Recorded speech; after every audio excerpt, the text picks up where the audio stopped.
It's a Cinderella story, yucking people's yums and finding out a little bit about that ghost in Three Men and a Baby. All this and more on today's How Did This Get Made? Last Looks. Hit the theme! Last looks, time to start the last looks. Bullshit, you ain't reveal and Jason meant to guess. Last looks, time to start the last looks. Bullshit, you ain't reveal and Jason meant to guess. Last looks, Jason put another podcast on the books. Hello to all my nuns out there wearing thongs. I'm your host, Paul Scheer, and welcome to How Did This Get Made?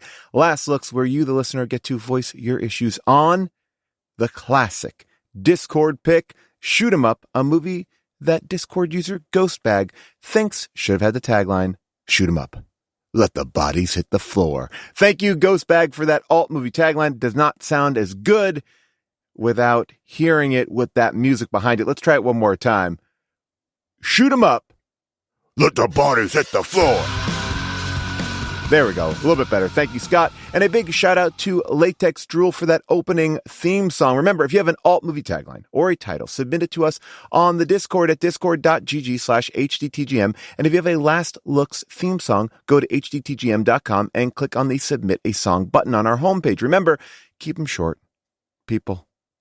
Brevity is the soul of wit. Coming up on today's episode, we'll be hearing all your corrections and omissions on Shoot 'em Up and hopefully some apologies as well. Then Jason will stop by for a Just Chat where we will talk about a ton of fun stuff like this amazing script read that I did written by Dan Erickson, the creator of Severance, about the ghost from Three Men and a Baby. Yeah, we'll talk about that. We will also talk about some crazy dinosaur shows where the audience members got a little bit out of control. And I will give my spoiler-free review of the new Ryan Gosling movie, Project Hail Mary. Lord Miller, they did it again. When we recommend movies and TV shows that we are currently loving. And lastly, as always, I will reveal the movie for next week's episode. By the way, How Did This Get Made is coming back to Largo on April Fools. That's right. 4/1 will be there. Jason and I, maybe June, possibly not. Jason and I and a special guest is how we're billing it. You can get tickets right now. There's also a dinosaur show. Me, Jason, Rob Hubel, a bunch of really funny people on 3/26. It's a Thursday. We've been selling out all these dinosaur shows in Los Angeles at Largo. It has been so much fun. And just a shout out to myself, the New York Times wrote about that documentary I made about Taylor Swift, which was a real treat. Honestly, I geeked out about it. It was really awesome. So if you have not watched that, it's on my website, just paulscheer.com. And remember, people, we're always putting up new merch in the shop, so go get it. All right, let's get into it. Last week, we talked about a movie that you selected, Shoot 'em Up. We had questions, I think, or we really just had a lot of flowers to throw at it. But maybe we missed a couple things. Maybe there are a couple things that we didn't quite get. Here is your chance to set us straight. Fact check us, if you will. Tell us why you thought this was a good How Did This Get Made movie. It is now time for corrections and omissions. Corrections and omissions. Corrections and omissions. Corrections and omissions. Thank you, John Cohen, for that theme song. Let's go to the Discord. Monica Bellucci's character's full name is Donna Quintano, which seems ordinary on the surface, but I noticed that the movie's subtitles shortened her name to DQ, which is the same abbreviation for Dairy Queen. I feel like this has to be another tongue-in-cheek reference made by the writer about all the lactation in the movie. Oh, wow. Fun Facts 47. I know I didn't give you credit at the top, but I'm giving you credit now. What a great find. Also, the ice cream parlor at the end of the movie is called Dream Queen, which is another DQ. Holy shit, Fun Facts. Nailing it. Right out of the gate. Grayest Hound writes, not only did Mythbusters test the bullets firing between the finger scene, they also tested if you could shoot a merry-go-round to make it move. I love Mythbusters, and I love that they focused on this movie in particular. Big surprise, it did not work. Yeah, of course not. The bullets are not going to make a merry-go-round go around. The Mythbusters found the bullets went right through the handles, and the team had to add heavy-duty plates as a surface for the bullets, and even then, it didn't work really well. Well, thank you, Greyest Hound, for letting us know a little bit more of Mythbusters lore, but that must mean that the Mythbusters are in the Discord, because they selected that movie to focus on. Out of all the movies, they've only focused on a handful. That's one they picked. Unevolved Panda wrote, regarding the baby carrot tangent.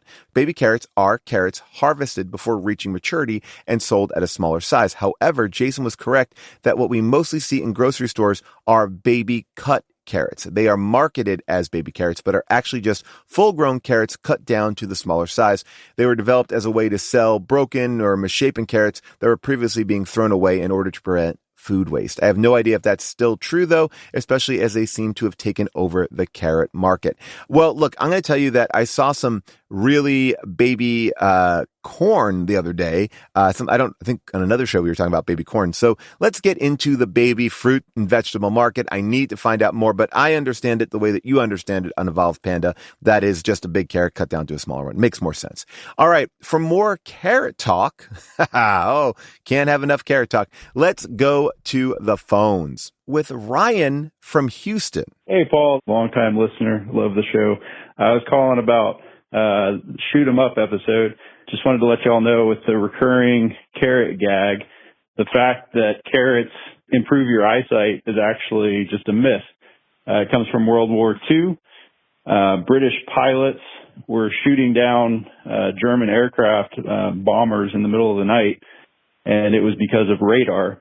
And it was a technology that the British wanted to keep a secret from the Nazis, so they spread the word through propaganda that their pilots were just really good at seeing in the dark because of all the carrots that they were eating.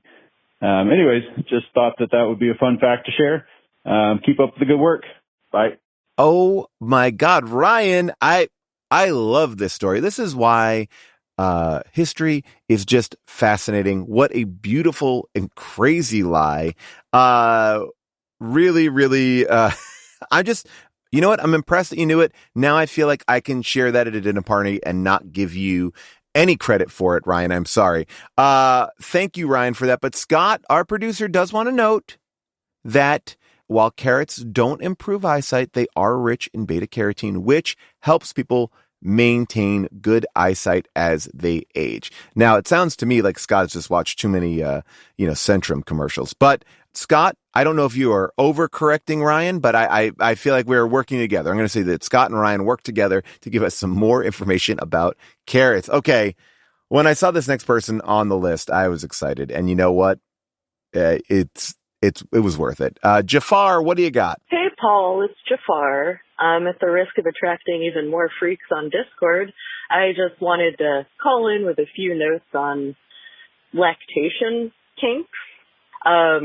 First of all, we don't kink shame, we kink wonder why. It did skew a little towards kink shaming, it felt like. So what's depicted in the movie is more of like an age play thing with a lactation dynamic. You have the guy wearing a diaper, you have the big crib, you have the bottles, and that fetish can kind of exist with or without the lactation element. It really just kind of mostly depends on if lactation is happening with the woman. You guys were also like wondering how the lactation occurs. A lot of times it is a woman who's had a baby recently or who like maintains lactation by regularly expressing or having the milk expressed. You can also induce lactation just kind of by using pumps and or other types of suction to kind of maintain a regular schedule with that until milk comes in, with or without hormonal supplements. Yeah, so like on the other end of the spectrum, without the age play element, there are adult nursing relationships, which is kind of more of a like bonding sort of thing that doesn't have as much of like a maternal child element to it and is more of just kind of like setting aside time for like bonding one-on-one, that sort of thing. Why I know this isn't important. Also, not for nothing, I'm the one who nominated the core in the movie recommendation thread because someone made me watch it on a second date a few months ago, and I still think you guys should do it. Okay, take care. Bye. First of all, great to hear your voice, Jafar. Second of all, I'm fascinated with your dating life. And weren't we engaged at a certain point? Now we're on a date? I don't know. Maybe I'm messing up the timeline here. You might not have been engaged. Maybe you were. I don't remember. I know we left you off at one point, but no one should ever make you watch the core. I say that, if you are out there on Hinge, Tinder, whatever you're doing, Plenty of Fish, is that a Christian Mingle, Only Farmers? But don't make me watch the core ever. First of all, I want to get out in front of this and say, yes, I am sorry if we yucked anyone's yum. Not about that. We're not about that. And I think that what we were saying was the way it was depicted in the film was borderlining on grotesque. So that, it wasn't the base level idea of it as much as it was the way that is being portrayed. But maybe, honestly, again, maybe that is yucking someone's yum. So, Jafar, you've given me way more information than I ever needed. But honestly, now I think I did need it. I did. So I appreciate you chiming in with that, and I appreciate you leading the charge with the core. And one time when we watch a 2-hour movie, it might be it. All right, next from Indianapolis, we have Lindsay. Hi, Paul. I am a pediatric oncologist, and I was calling. I'm just listening to the Shoot 'em Up episode. So funny. But I wanted to offer some insights about bone marrow transplant in pediatrics. So you are correct that a newborn baby would not be a viable bone marrow donor. I have seen children donate, actually not uncommonly. Matched sibling donation is often the best possible option for a kiddo with cancer. And so I think probably the youngest donor I personally have known was maybe around 6. The procedure is somewhat painful. Kids are put to sleep for it with some sedation or anesthesia, but typically go home the same day and only need something like acetaminophen for pain management. But the other thing that I think is interesting from the perspective of Shoot 'em Up is that umbilical cord blood can be used as a donation for a patient who needs a bone marrow transplant. There are cord blood transplants. So maybe 5-0 shouldn't have shot that cord. Anyway, those are my insights. Love the show, love you all, and thanks for making my road trip more fun this time. Take care. Oh my gosh, Lindsay, pediatric oncologist. Thank you for all the work that you do. And whenever I now hear pediatric oncologist, I think of that hilarious episode in the studio, which if you've not seen, watch that episode. I believe it is called Pediatric Oncologist. One of my favorite ones from season 1. Okay. First of all, thank you. For this is crazy. And, this is another reason to maybe store cord blood. We did that with our kids. We had a cord blood thing. So great. And you know what? I'm glad, Lindsay, you brought some attention to Clive Owen wasting that cord blood. Oh man, he should have kept it in his pocket and chewed on that all movie. Beef jerky. Anyway, this has been a wildly lovely bunch of people. Let's see if Jay continues the trend. Hey, Paul, maybe Jason. This is just something for the Shoot 'em Up episode you guys just did. I actually work for a certain federal agency that regulates firearms and had been doing that for a better part of a decade. Obviously, this movie wasn't interested in making a ton of sense, obviously, which is part of its charm. But I can tell you that Jason was absolutely correct about there not being an ammunition president and a firearms manufacturer. While many do actually make ammunition addition, these factories actually, as well as many distributors, are very strict about an anti-ammunition policy while in the presence of firearms, obviously with good reason, as you can imagine. And again, considering they're a dirty manufacturer, I guess they don't care. So I guess that's when we're, just something to notice. Anyway, thanks. Thanks for everything. Your podcast always cheers me up and makes me laugh. Thanks, you guys. Bye. Oh, Jay. I love it. Yes, you all have brought so much to the table. Actually, more than I've ever expected. And this maybe is why the Discord is great, because when you select a movie, you bring in the facts. Jay, thank you for your work. And yeah, I think we we feel like we've now got all of our questions answered by the nicest group of people. So thank you, Ryan, Jafar, Lindsay, and Jay. Now back to the Discord. Jenin ABQ writes, Tall John must have been mistaken about Paul Giamatti accepting an Oscar for Sideways with his shoot-'em-up character's disheveled hair and goatee. He did not win an Oscar for Sideways and wasn't even nominated for that role. He's never won an Oscar, but was nominated for Cinderella Man and The Holdovers. He has won Golden Globes, SAG Awards, Critics' Choice Awards, and an Emmy. Okay, so, look, I'm only as good as the notes in front of me when we're doing this show, as we found out with Hard Target. But Scott clarifies, I did some digging, and Shoot 'em Up was filming during the 2006 Oscars where Giamatti was nominated for Cinderella Man, and his hair at the ceremony matches. So the gist of the story is true, but the details are wrong. But it's the same story. He went to the Oscars dressed as his character, and there's pictures of him. I mean, he didn't win, but he was on stage. He got pictures. I'm going to say, Sheer, your story checks out. Thank you, Paul. Repo Man Ish writes, omission. Perhaps it's worth noting that the cinematographer of this film was Hong Kong veteran Peter Paul, who lends John Woo's classic The Killer, Ronnie Yu's cult favorite Bride of Chucky, and then rightly won Best Cinematography Oscar for his breakthrough work on Ang Lee's Crouching Tiger, Hidden Dragon. And according to Wikipedia, there's even an asteroid named after him. Wow. Repo Man-ish. You know what? I'm going to say this. Every single one of you came to play. You didn't pick weird details. You found the real stuff. And you know what? Discord, you picked this movie. And this week, there isn't going to be one winner. It is going to be all of you because the power of you all is great. That's right. So, Repo Man-ish, Jenin ABQ, Jay, Lindsay, Jafar, Scott, Unevolved Panda, Greyest Hound, Fun Facts, you are all winners. And for that, you get this song by John Wenzel. Hit it! You win. You win. You win nothing at all. But you're still cool. Thank you, John, for that song. And remember, if you want to chime in with your own thoughts about the latest episode, hit up our Discord or call us at 619-PAULASK. Stick around because after the break, Jason will pop in for a chat. And just a warning, things are going to get raunchy. Yeah, actually, it's surprisingly so. Welcome back, everybody. As you know, every week we go into the vault to pull out a classic episode. This past week, we pulled out John Carpenter's Escape from L.A. with Darcy Carden and Dan Levy. If you've not listened, it's a great one. And coming up next week, it will be The Avengers. That's 1998's Avengers with Uma and Rafe.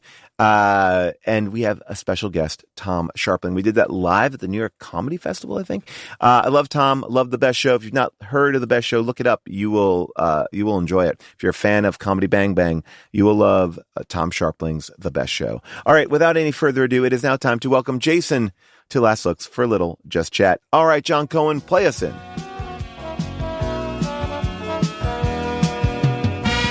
What's up, jerks? It's time for Just Chat with Paul Scheer and Jason Mantzoukas.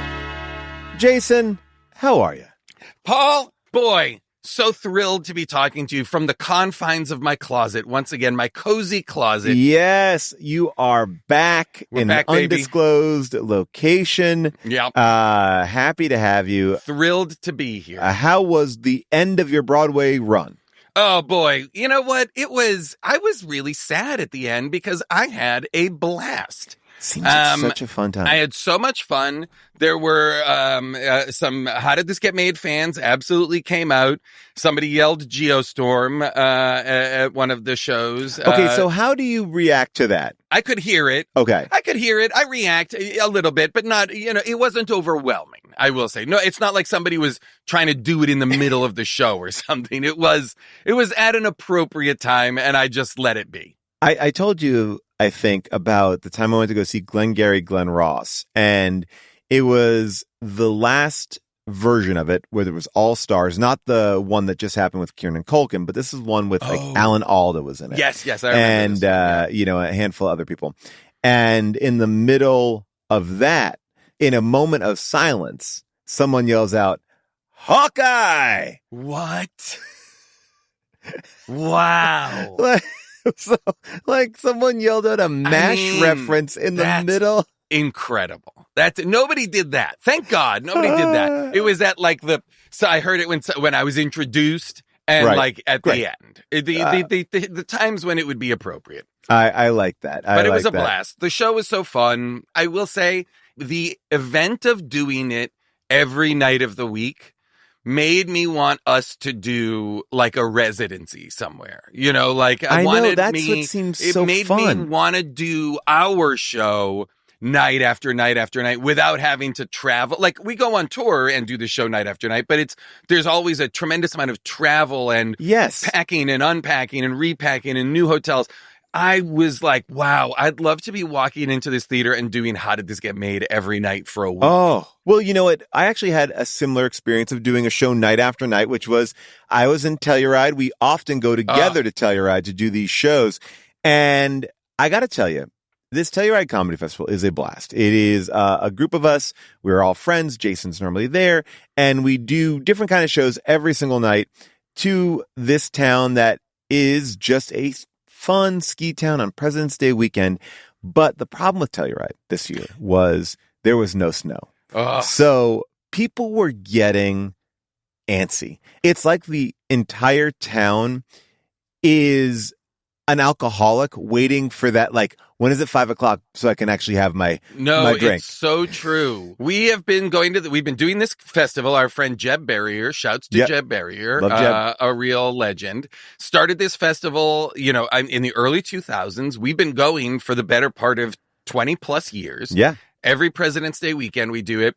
And when there is not snow, the town is cranky.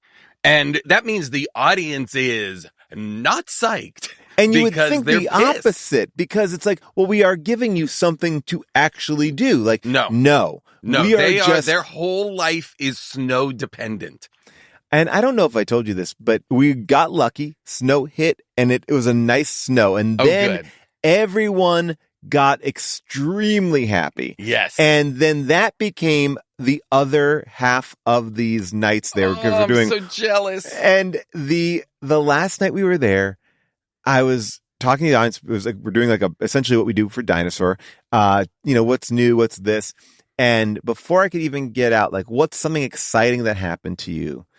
Someone yells out, I got my ass eaten on Valentine's Day.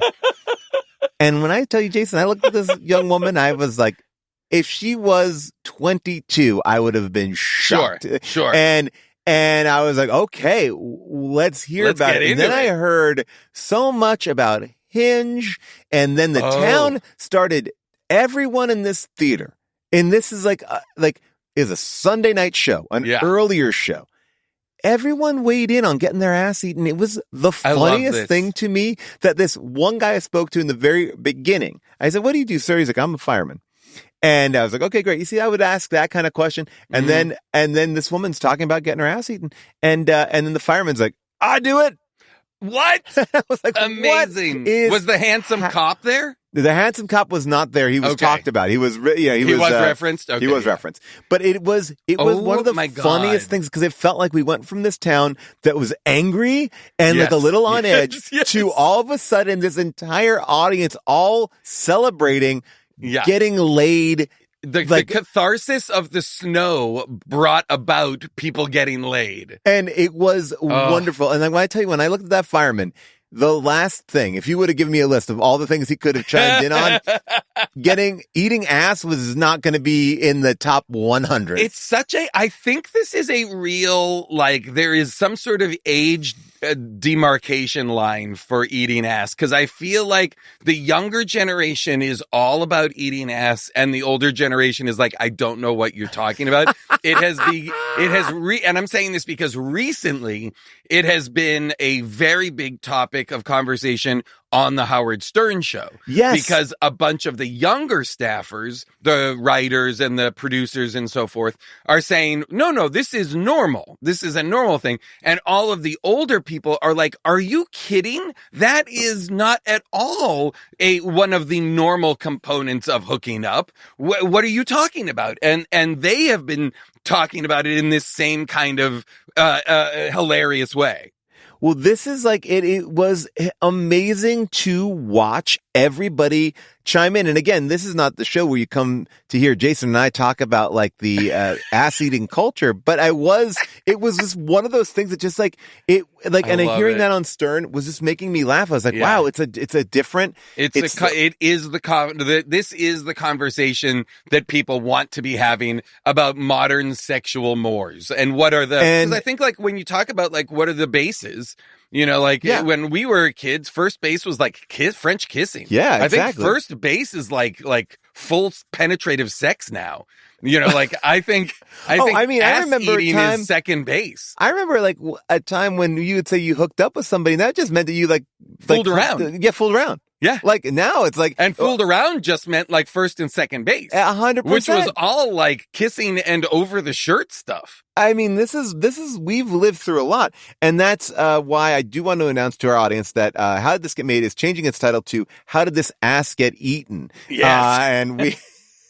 And every episode, we're going to seek to get to the bottom of it. Sadly, the only episode, we can only do that one episode of Girls. Now, I want to apologize to you, Jason. I know that you've been working really hard to buy Warner Brothers, and I know that fell through for you. Such a bummer. Yeah. I'm so bummed. I've been really working hard to buy Warner Brothers on the cheap. You know, Zouks and Zaz, you know, we go way back. You guys are great. We're the best together, you know, and I'm super bummed. I was wanting to get that Warner Brothers purchase. I'm wanting to grab it up, but you know, I get it. You know, Netflix was in the mix for a while, and then the Ellisons, they swooped right in. I mean, people were saying your offer was very low. I mean, my you were offer saying, was very low. Yeah, you were. Yeah, it was like a couple $1,000. You were. Yeah, and quite a bit of it was funny money. Yeah, was old funny money from strip clubs that have long closed. All those Scores dollars. I've got so many Scores funny monies. I used to work next to Scores. Really? And God. I worked next to Scores, which was a very famed and popular Again, Howard Stern show reference. Yes, but in New York City at that time, it was like the creme de la creme of strip. It was like a quote unquote classy strip club, and I was working at a comedy theater right around the corner. But the common denominator was, 25 feet from where I was working and 25 feet from where Scores was a pizza place on the corner. And we went, and so I love it. And because we were all just working, like you would see all the people in there for sure. And I remember one time, one of the bouncers was trying to pay for his pizza and did accidentally give funny money. Oh, I love it. I love it. And they're like, "Oh, wait, what's this?" He's like, "Oh, I'm so sorry, buddy. I gotta take that back." Amazing. Because you could only spend funny money inside. Of course, Scores. That was the thing. God. Well. There has been. What has been happening with you, Paul? Oh my gosh. You know, while I have been on the road, what has been happening? Oh my, I will tell you this much. I got to see Project Hail Mary. Oh, I've seen it I'm so twice. Jealous. I've seen it twice now. I saw it. Did you read the book? I did not read the book. Okay, great. But the Audible book is fantastic, and they're a great sponsor for us. Okay, I'll do the audiobook then. Great. But I saw the movie in a rougher state. No special effects done. The music wasn't perfect, and it was running a little bit longer than it was. And I went into that theater going, "Oh, I gotta pee. You know what? I'll just hold it. I can always get up in the middle of the movie." Wow, and I had to pee a lot.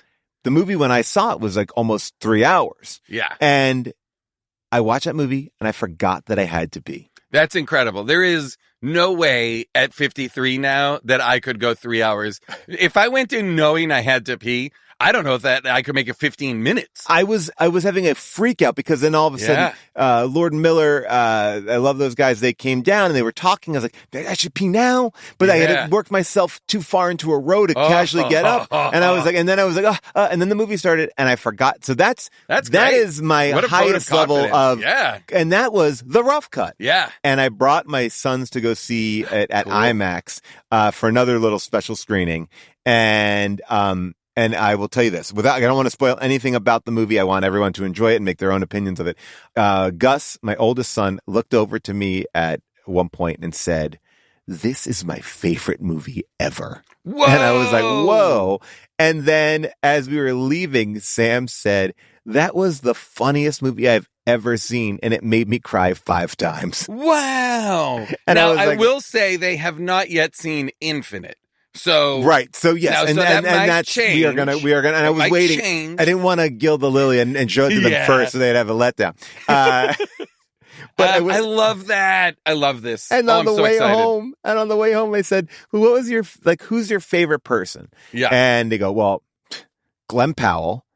And then they list off 2 other characters, and I won't tell you because it would be spoilers. And I go, "Well, Glenn Powell's not in it." And they're like, "What?" I was like, "That's Ryan Gosling." And they're like, "Oh." I thought that was Glenn Powell. Now, this whole time. Oh my God. Now, the funnier part of that is throughout the whole summer, whenever we saw a poster for Running Man, they're like, I want to see that Ryan Gosling movie. Oh, weird. They've flipped them. They've flipped the 2 guys. I will tell you one other thing that I think you will enjoy. So last night I was asked to do this live table read, and I can talk about it because it's out in the open for Dan Erickson. Dan Erickson is the guy who wrote Severance, created Severance. Yeah, great, great, very talented guy, and he'd written this script about 10 years ago. And I don't know if you know about this, but do you know about the baby, like the ghost baby in 3 Men and a Baby? You ever hear that rumor? No, yes, but I don't know this story. All right, so basically, there was a thing when I was a kid that you could see a ghost in the reflection of a window in 3 Men and a Baby. And this is the time before the internet and, you couldn't screen grab. And it was, so this rumor of there's a baby and then you would see it. Oh my gosh, I see it. Now, the conventional wisdom is it is a standee of Ted Danson that was put behind a set. But the window was an exterior window. So the standee was misplaced. The light hits it. It's Ted Danson. But yeah, there is something there, but it's not a ghost. It is just this piece of a marketing material that inadvertently gets reflected, right? So yes. Yeah. So Dan has written this script about 3 Men and a Baby, where the leads are Steve Guttenberg, Ted Danson, and Tom Selleck on top of a hellmouth in Hollywood. Great. And this baby is real. Great. And this story is real. It is a very, very funny script. And so last night we did a read, and I got to play Leonard Nimoy, the director of 3 Men and a Baby. Great. And Randall Park played Ted Danson. Kumail played Tom Selleck.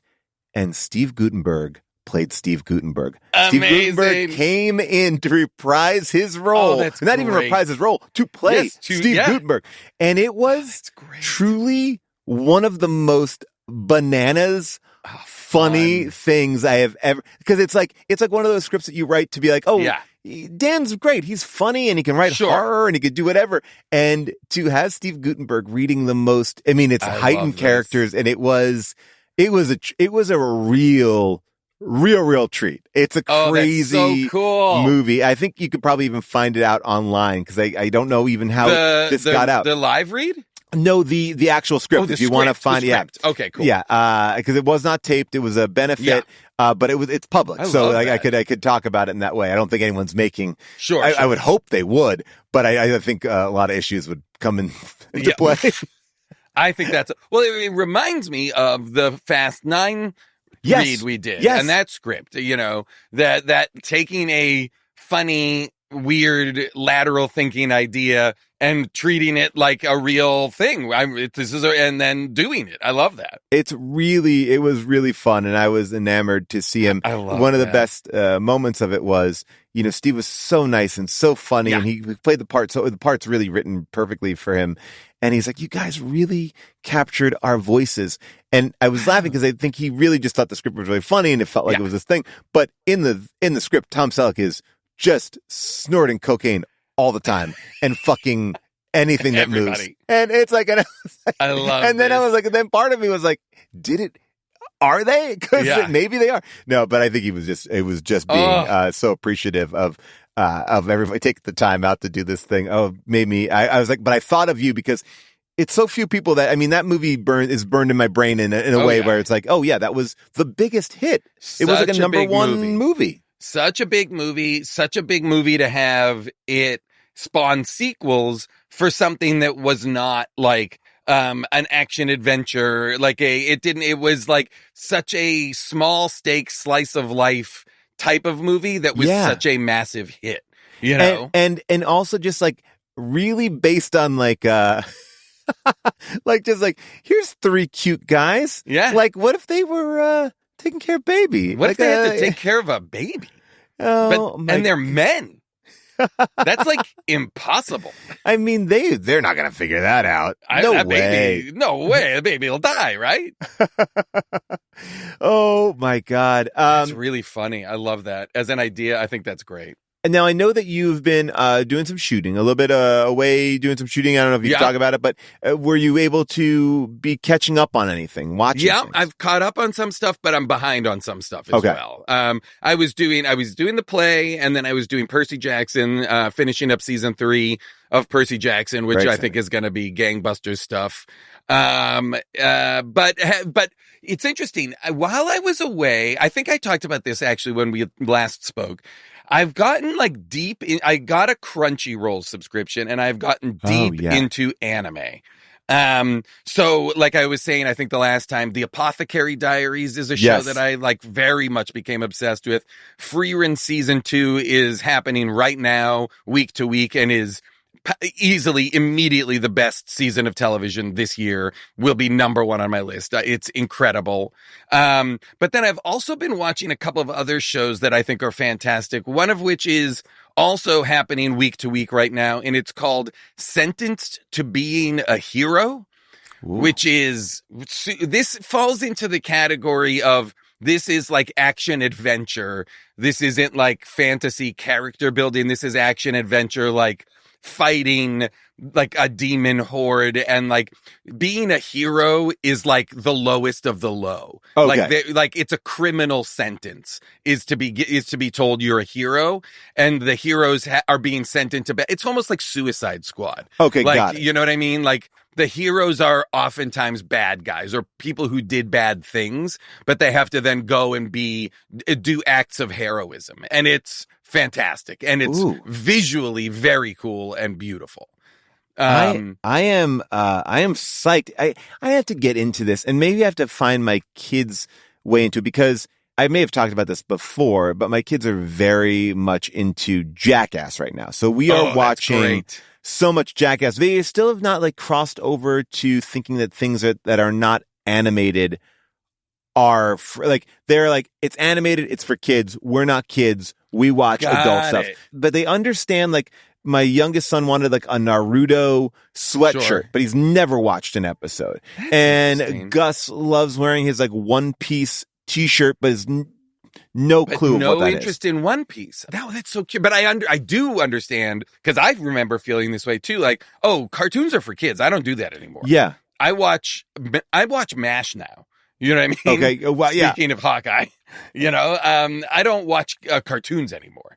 Well, and I feel like that was like, for me when I was a kid, cartoons weren't even on the table as like, it was like Saturday morning cartoons. That was it. You're not like really, There was no such thing. Even, I will say, I remember very vividly in college having a reaction to The Simpsons and being like, well, I don't understand. Why would I be watching a cartoon in like primetime? Like that for me was like, what's going on? And then I was like, oh, wait, this is incredible. But my first instinct was to be like, why is Fox, this new channel, trying to push cartoons on us in primetime? Right. That felt strange, And then I would argue that we were the beginning of that like new cartoon generation that has just grown and grown and grown. Yeah. Built off of The Simpsons. And then, Family Guy and all the way through. Family Guy now has become we are watching really at random any Family Guy episode, which I've really not sat down and watched that many of. And I've been enjoying those, and The Office, which I may have talked about last time. We were watching a lot of The Office. Fun. Which, that's a good one. Great. And as I said to Rob Hubel about it, I was like, it's a pretty funny show. I didn't like, and I think The Office came out at a time where I just wasn't watching 22 episodes of television a season. So I've watched, I know all the dynamics, I know where the show goes, but I guess I don't know. There's so many holes in my Office knowledge. There are dozens and dozens of episodes of The Office that I've never seen for sure. It is not a show that I at all was completionist on. No, and it's been. I think maybe I watched the first 3 seasons and then stopped. Well, and people say that season 4 is the best season. Okay, so maybe I watched the 4 seasons, but you may not have like that. I don't even know. I remember That's such actually a good point. being mad at the first season of The Office because I love the British Office so much. And they copied the British Office for the first 6 episodes. Mm-hmm. And I was like, this is not the same. And I went back and watched it. And I was like, holy shit, I can't believe they got this on network television. Like, because Michael Scott changes drastically between season 1 and season 2. But wow, I was like, they still push in different places. I think it just kind of makes you realize like how safe television has gotten in a weird way. And I know a lot of people like complain about that, but it's like, I was like, but this was done really, really well and really funny and it really holds up. Well, remember, like there was a period there where like they were really loosening things up a little bit, and you could even like going back to showing butts and calling people assholes on NYPD Blue in the late 90s, like early 2000s. Like there was a certain sense of like pushing things and things evolving and not being so safe and puritanical. And we have really rebounded the other way now.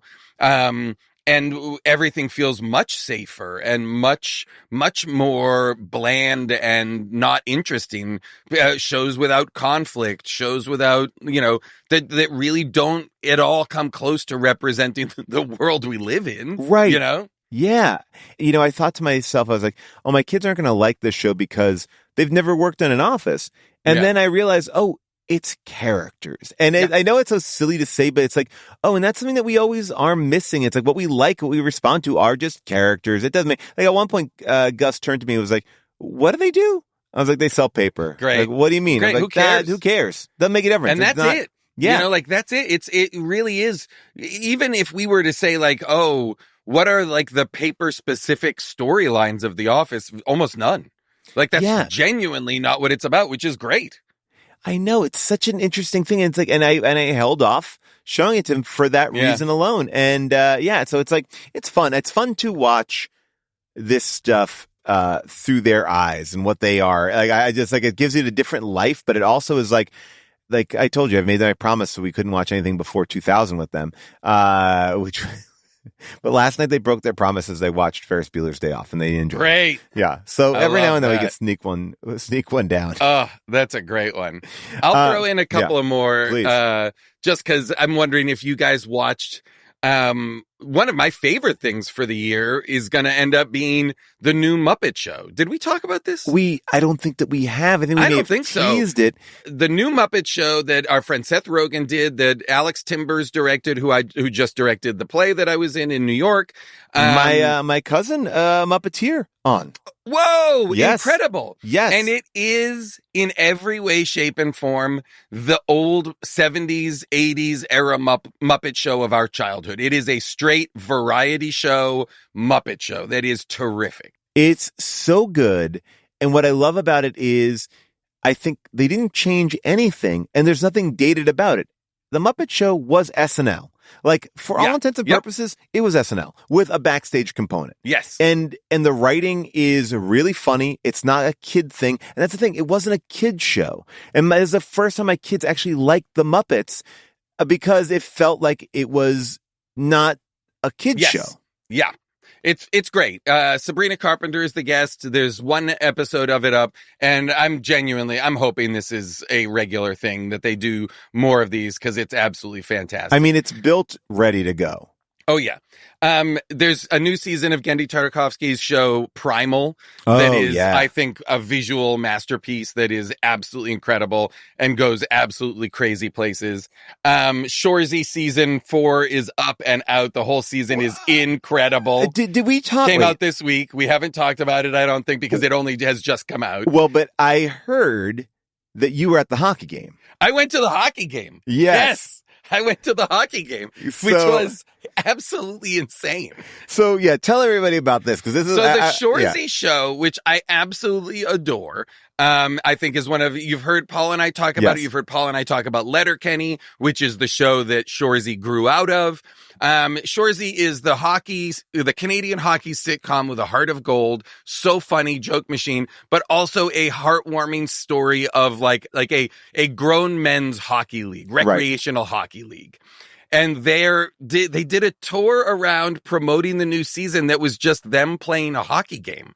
And so I went and watched them play a hockey game against the LA Kings, like seniors or whatever they're called, just an exhibition game. And that was the show. It was just an afternoon hockey game. It was crazy, an absolute blast. Nobody talked. There was no performance element of it. It was just a hockky game. I was blown away that funny. that happened, and then people were asking me about it because we saw Jason there. We saw Jason there. I was like, I was like, and that to me solidified everything I needed to know about you and your fandom of this because I was like that I would go to a sporting event. Yes, like I am so uninterested in sports, but I was like, I'm just so curious what it is they're doing.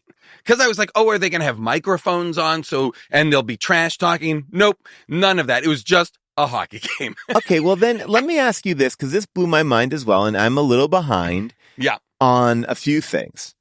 But I did not realize that one of the directors of Letterkenny created Heated Rivalry. Oh yeah, Jacob Tierney, who is also Glenn on Letterkenny. Right. The priest, the pastor. That is Jacob Tierney, who writes and directs Letterkenny, writes and directs Shoresy, and then created Heated Rivalry. So Heated Rivalry and Shoresy are coming out of the same hockey, pressure cooker. Blew my fucking mind. I was like, Incredible. wait a second. And it was, I guess I just wasn't looking at any, because he's not on Heated. I haven't seen Heated. That's the other part of it. I haven't seen Heated Rivalry. Yes. So I was talking to a friend who went to the Olympics, and he was like, "Oh yeah, I was with Jacob Tierney," and I was like, "Oh, I love Letterkenny, I love Shoresy." He's like, "Oh," I go, "Well, why was he there though?" And they're Heated Rivalry. I was like, "What? Wait." My jaw. I was like on a hike, and I had to like. Oh no! Stop when I for found that out too, I was like, "Oh whoa, that's wild!" And of course. And somebody like the story that I heard, I hope I'm not talking out of school because I think it's a fine enough story. Is they're like, did you know that this is going to be successful? He's like, oh, my gay hockey show? No. Well, that and like especially the gay hockey show that barely had like an American profile. Right. It was like a Canadian show. It's so funny. It's so great. It really wild. Now that I went to an exhibition of that. Yes. Different. It was very different. No talking to the audience either. A lot of action, and it was beautiful. It was beautiful. Beautiful. So, I mean, who would have guessed? People are going to hockey games now. It's a thing. It's great. I love that hockey's taken off. Let's do it. Let's make hockey our new national sport. I'm in. I'm all on board. Well, then we have the issue with the men's hockey team. There's some issues there. Oh yeah, that's right. Get rid of it. Hockey's out. All right, Jason, it's so good talking to you. We'll talk to you soon. That is a wrap on this week's Just Chat. And if you want more recommendations, don't worry. Jason will be back next Last Looks, and we will run through a whole new slew of TV shows, movies, and books that we are currently loving. But enough about the Last Looks, because right now we need to get first looks, right? We're getting a brand new movie next week, and it is time to announce what that movie is. That's right. Next week, we are going from kidnapped moms to Jerry Butler bombs. That's right. We'll be watching the 2009 action thriller Law Abiding Citizen, starring friend of the pod, Gerard Butler, Jamie Foxx, Leslie Bibb, and Viola Davis. Here's a short breakdown of the plot. After a plea bargain sets free one of the men who killed his family, a man unleashes vengeance on the killers and the legal team responsible for the deal, manipulating events from his jail cell to expose the system's flaws. This was a fun episode, and I gotta say, Rotten Tomatoes may have its head up its ass a little bit because they gave this film a 26% score on the tomato meter, and Robbie Collin from News of the World says, if you want a crazy mix of Saw and Shawshank, where a lot of people get killed in nasty ways and Gerard Butler gets his bum out, then this is a decent bet. You know what, Robbie Collin? I agree with you. It is a decent bet. Let's take a listen to the trailer. The Shelton case, where are we? Let's make the deal. They killed a little girl, Nick. Some justice is better than no justice at all. You need to tell the husband. I don't understand. With Darby's testimony, Ames will go to death row. What? The jury's gonna believe me. The deal is done. This is just how the justice system works. He killed my wife and child. What was supposed to be a painless execution has turned into something out of a horror film. The machine was corrupted. Who could have done this? I killed your friend Ames in prison, but I wanted to keep you all for myself. You can stream Law Abiding Citizen on AMC Plus and Philo, or you can rent it. Really, this is the way it works now. Everywhere. You could just rent it. I don't have to list it out anymore. We're not in the old days of like, where do I find it? Everywhere. All right. People, that's it for Last Looks. If you listen on Apple Podcasts or Spotify, please rate and review us. Make sure that you are following us and have automatic downloads turned on. It helps the show, and we appreciate it. Visit us on social media at HDTGM. And a big thank you to our producer, Scott Sonny, Molly Reynolds, our engineer, Casey Holford, our social media manager, Zoe Applebaum, our intern, Quinn Jennings, and of course, we will forever be thankful to the one and only Avril Halley. We will see you next week for Law Abiding Citizen. Bye for now.